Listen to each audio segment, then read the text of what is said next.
Pekne vítam, máme tu finálny deň žrebovania našej letnej súťaže z Larabex, ktorej ste sa mohli zapojiť počas leta od 1.6. do 11.8. No a dnes žrebujeme troch výhercov našich skvelých cien, medzi ktorými sú darčeková poukážka na nákup v e-shope, set kufrov a hlavná cena darčekový poukaz na zájazd na Kretu, takže poďme na to.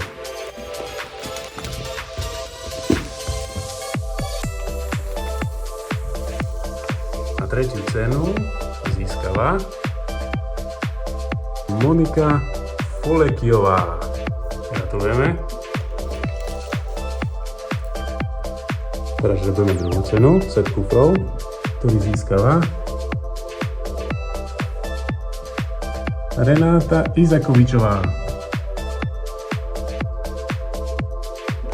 No a hlavnú cenu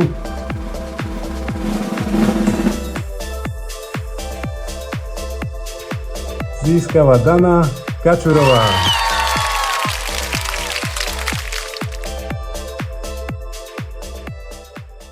No a takto to vyzeralo, keď sme volali naše výherkyni.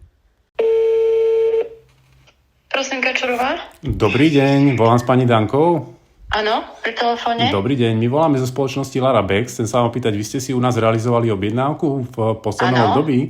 Áno. Dobre, tak ja by som vám chcela oznámiť, že sme pred malou chvíľou losovali výhercu súťaže a stali ste sa výherkyňou našej hlavnej ceny. To nemyslíte vážne? Áno, presne tak. A čo som vyhrala? Vyhrali ste zájazd do Grécka. No nie, teraz si robíte srandu. No nie, úplne vážne.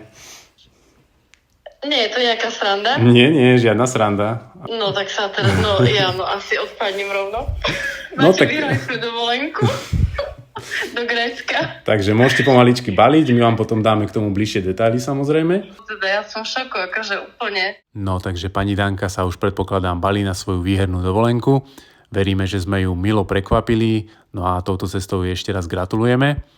A pre všetkých vás, ktorí ste sa do súťaže nestihli zapojiť, alebo ste sa zapojili a nevyhrali, tak chceme sa vám v prvom rade poďakovať a pre prípadne budúcu súťaž sledujte naše sociálne siete Larabex.sk, kde sa vždy dozviete najnovšie informácie. Majte sa krásne.